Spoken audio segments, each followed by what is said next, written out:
Semuanya, perkenalkan nama saya Wanita Zara Bidari, asal saya dari Universitas Negeri Semarang. Dalam video ini, saya akan mempresentasikan esai saya yang berjudul Implementasi Kepemimpinan Menuju Indonesia Emas. Nah, teman-teman, tidak terasa ya, 2 tahun lagi kita akan mengadakan Pesta Demokrasi yang ke-12. Nah, Pesta Demokrasi ini akan diadakan pada tahun 2024. Kira-kira kalian udah tahu belum ya siapa saja partai yang akan mengajukan diri dan siapa saja kandidat-kandidat yang akan mengajukan diri sebagai calon presiden kita nih.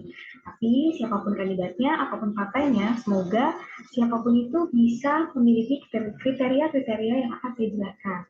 Nah, dengan pesta demokrasi yang akan dilaksanakan 2 tahun dari sekarang, calon pemimpin yang nanti dipilih oleh masyarakat ini harus memiliki pemahaman yang sangat baik mengenai cita-cita luhur yang dimiliki Indonesia. Apa sih cita-citanya? Nah, cita-cita ini tuh tertuang dalam alinea keempat pembukaan Undang-Undang Dasar 1945. Cita-cita tersebut ada 4. Yang pertama adalah melindungi segenap bangsa Indonesia dan seluruh tumpah darah Indonesia. Kedua, memajukan kesejahteraan umum. Ketiga, mencerdaskan kehidupan bangsa. Dan 4, ikut melaksanakan ketertiban dunia yang berdasarkan kemerdekaan, perdamaian abadi, dan keadilan sosial. Kemudian, dalam rangka memperingati Hari Jadi Indonesia yang ke-100 tahun, dirangkailah visi dan misi untuk mencapai Indonesia Emas pada tahun 2045.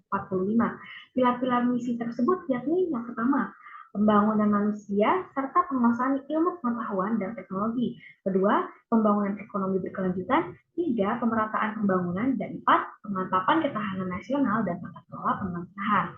Kendati pun tahun 2045 masih 23 tahun lagi, namun dampak kepemimpinan seorang presiden menentukan bagaimana nasib bangsa Indonesia ke depannya. Tiap visi misi yang diusung selama masa kampanye merupakan cerminan gaya kepemimpinan yang akan dibawakannya nanti. Sehingga sebagai masyarakat yang bijak harus pandai memilih calon pemimpin yang bisa membawa Indonesia menuju Indonesia Emas di tahun 2045.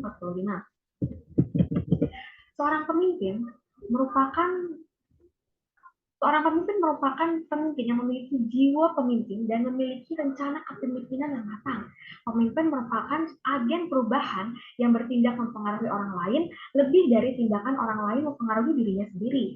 Hadirnya seorang pemimpin melahirkan kepemimpinan. Dalam buku Bass and Stogel's Handbooks of Leadership yang diterbitkan tahun 1990, Bass mengungkapkan bahwa kepemimpinan merupakan an interaction between two or more members of a group that often involves a structuring or restructuring of the situation and the perceptions and expectations of the members.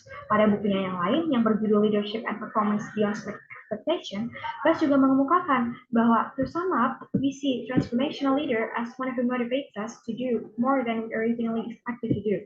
Untuk mampu menggerakkan, mengarahkan, mengatur, menuntun, memberikan, motivasi, dan mendorong kesejahteraan negara yang dipimpin, seorang pemimpin harus memiliki kredibilitas, reliabilitas, integritas, sensitivitas, ketangguhan, dan pandangan ke depan, di mana merupakan intisari kejiwaan Bhinneka Tunggal Ika. Kredibilitas ini dilihat dari mana sih? Kredibilitas ini dibuktikan dengan sikap pemimpin yang saling menghargai dan memiliki toleransi yang tinggi. Indonesia merupakan negara yang memiliki diversitas yang sangat tinggi. Oleh karena itu, pemimpin dituntut untuk memiliki rasa menghargai dan toleransi yang tinggi. Apalagi dalam menjalankan tugasnya sebagai pemimpin, ia harus mampu bersifat adil dalam banyak hal. Kemudian, integritas pemimpin ini ditunjukkan dengan pemahaman mengenai esensi diri pemimpin yang merupakan agen perubahan, di mana keberadaannya menggerakkan, mengarahkan, mengatur, menuntun, memberikan motivasi, dan mendorong kesejahteraan negara. Integritas ini terlihat dari bagaimana seorang pemimpin menjiwai perannya, bagaimana ia melakukan tugasnya, sehingga memancarkan aura kewibawaan dan menunjukkan kejujuran. Seorang pemimpin yang berintegritas memahami seni manajerial, sebuah ilmu dan seni yang berpadu untuk mengatur permasalahan melalui kacamata pemimpin. Seni yang mengetahui bagaimana cara mencapai tujuan bersama orang lain. Orang lain di sini merupakan aparatur sipil, negara, dan rakyat. Kemudian sensitivitas pemimpin terlihat dari jiwanya yang memiliki rasa empati yang tinggi, mampu membaca situasi, memiliki jiwa penyayang, dan berjiwa tanggung jawab. Pemimpin yang mampu membaca situasi akan bisa memecahkan masalah jauh lebih cepat dan efisien. Dengan kemampuan membaca situasi, pemimpin akan tahu apa yang bisa dan apa yang tidak bisa dilakukan atau dikatakan. Empati yang tinggi juga membutuhkan dibutuhkan untuk tetap menjaga keutuhan NKRI, baik dari segi sosial, politik, maupun lingkungan. Mengingat kita memiliki diversitas yang sangat tinggi, oleh karena itu kemampuan membaca situasi ini sangat diperlukan juga. Sikap empati membuat seorang pemimpin mengingat fakta bahwa dirinya juga berasal dari rakyat dan mampu mengerti apa yang dirasakan dan dilalui oleh rakyat. Kemudian ketangguhan pemimpin dalam menjalankan tugas terlihat melalui ketegasan semangatnya dalam bekerja, berani mengambil risiko, mampu mengimbangi diri dengan dinamika perubahan dunia, baik dalam segi pengetahuan, digital, kultur, sosial, politik yang sangat cepat.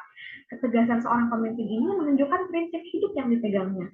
Meskipun pemimpin memiliki seseorang yang dipercaya, tetapi ia tidak mudah dipengaruhi oleh pendapat orang kepercayaannya.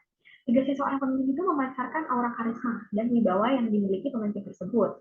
Semangat pemimpin dalam mengemban tugas akan mempengaruhi dan memberikan motivasi kepada masyarakat dan aparatur sipil lainnya untuk melakukan hal yang sama. Kita lihat sendiri, pada abad 21 ini, banyak sekali membawa dunia ke dalam dinamika sosial, ekonomi, politik, budaya, sosial, yang baru di mana ilmu dan teknologi itu sangat membaur di dalamnya. Perkembangan dan pertumbuhan negara membutuhkan ilmu dan teknologi untuk terus bisa menyesuaikan dengan perubahan yang terjadi. Pemimpin harus nyaman mempelajari sesuatu yang sangat berbeda dari apa yang biasa dilihatnya. Berani mengambil resiko untuk berubah, melakukan inovasi, dan menggunakan kreativitas dalam melakukan sesuatu akan membawa negara menuju hasil visi Indonesia Emas tahun 2045. Pemimpin yang pandangannya sejalan dengan visi membangun Indonesia Emas tahun 45 tentunya akan membantu menyiapkan jalan bagi negara untuk mencapai cita-cita luhur yang dimiliki Indonesia. Pemimpin harus membuat kabinet menteri yang kursinya diduduki oleh orang-orang yang memiliki kemampuan di bidangnya, memiliki sensitivitas juga, integritas, kredibilitas yang dapat dibuktikan.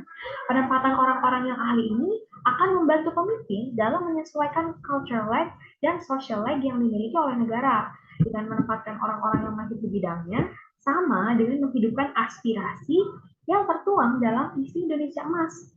Indonesia menargetkan pengembangan teknologi, ilmu pengetahuan, pemerataan pembangunan, dan ekonomi berkelanjutan. Mempercayakan tugas-tugas ini ke tangan yang handal akan semakin membuka jalan yang lebar akan tercapainya aspirasi, mimpi, visi, dan misi yang selama ini diimpi-impikan. Seorang pemimpin juga harus memiliki apa yang disebut dengan leadership skill. Leadership skill memungkinkan seorang pemimpin membangkitkan motivasi masyarakat untuk bisa bersama-sama membantu meraih Indonesia Emas dengan mengingatkan pejabat negara, aparatur sipil negara, dan masyarakat dengan mengapa Indonesia itu penting, mengapa Indonesia Emas itu penting bagi bangsa dan tanah air. Pengingat ini akan membantu semuanya untuk tetap berpegang teguh pada tujuan yang telah ditetapkan bersama. Mengingat pemimpin negara memiliki orang-orang yang membantu di bawahnya, seperti gubernur, wali kota, bupati, dan lain-lain, semangat dan tanggung jawab pemimpin ini harus hadir dalam mengemban setiap tugas demi menyelesaikan satu demi satu masalah yang dihadapi negara, seperti korupsi, KKN, kemiskinan, kesenjangan sosial, tindak kriminal, dan lain-lain. Jikalau masalah ini bisa diberantas, maka kita dapat dengan mudah mencapai Indonesia Emas tahun 2045. Kemudian transparansi pemimpin dalam pengelolaan keuangan negara juga sangat dibutuhkan saat ini. Visi Indonesia Emas 2045 merupakan rencana jangka panjang yang membutuhkan dana dalam jumlah besar. Dan transparansi masyarakat dapat membantu kemana uang mengalir, dan masyarakat pun dapat menjadi pengawas keuangan negara. Kredibilitas, reliabilitas, integritas, sensitivitas, ketangguhan, pandangan ke depan, sifat adil, kreatif, inovatif, bertanggung jawab, tegas, berpendirian, memiliki empati, komunikatif, dan jujur akan menjadi kekuatan seorang pemimpin dalam menjalankan tugasnya sebagai kepala negara. Kemampuan di bidang leadership dan manajerial akan semakin menegaskan karakter seorang pemimpin. Pemimpin yang memiliki karakter-karakter seperti yang telah saya sebutkan tadi akan mampu menunjukkan kredibilitasnya sebagai pemimpin. Karena apa? Karena mampu melihat peluang yang ada di hadapannya. Pemimpin yang mampu menganalisa ini bak lingkungan internal negara, maupun eksternal negara yang menyangkut hubungan diplomasi antar negara. Visi Indonesia Emas 2045 ini menjadi aspirasi negara mengenai apa pemikiran yang ingin direalisasikan dengan semangat yang membara. Keberadaan visi Indonesia Emas ini akan menjadi pemandu pemimpin dalam membukakan jalan cita-cita negara yang hendak dicapai. Dalam mengusung Indonesia Emas, pemimpin yang akan membangun negara ini bukan hanya presiden saja, melainkan juga gubernur, wali kota, bupati, kepala RW, kepala RT. Bahkan kita sebagai warga sipil juga ikut andil dalam mengusung cita-cita luhur tersebut. Semua pihak yang terkait dalam lingkar kenegaraan sebagai suatu sistem yang terpadu, semua pihak yang ada dalam lingkar kenegaraan itu akan bersama-sama membangun Indonesia Emas untuk tahun 2045. Sehingga karakter-karakter yang disebutkan di atas itu sangat berlaku dan sangat dibutuhkan untuk setiap kandidat-kandidat, calon-calon presiden, calon-calon pemimpin di masa depan dan saat ini. Tetapi juga bertujuan untuk meningkatkan keefektifan dan keefisienan sistem pemerintahan sebagai suatu sistem yang berintegritas. Dengan demikian, pembukaan jalan untuk Indonesia Emas tahun 2045 dapat lebih mulus lagi. Untuk menutup video kali ini, saya ingin memberi kutipan dari mantan presiden kita yang pertama, yaitu Insinyur Soekarno, dengan kalimatnya yaitu, janganlah kita lupakan demi tujuan kita, bahwa para pemimpin berasal dari rakyat, dan bukan berada di atas rakyat. Oleh karena itu, seorang pemimpin, calon pemimpin harus mengingat bahwa dirinya adalah seorang rakyat juga, sehingga dia harus memiliki sifat-sifat seperti jujur, adil, memiliki reliabilitas, integritas, sensitivitas, ketangguhan, pandangan ke depan, kreatif, inovatif, bertanggung jawab, tegas, berpendirian, memiliki empati, mampu berkomunikasi dengan baik, dan jujur. Seperti itu. Terima kasih atas perhatiannya. Wassalamualaikum warahmatullahi wabarakatuh.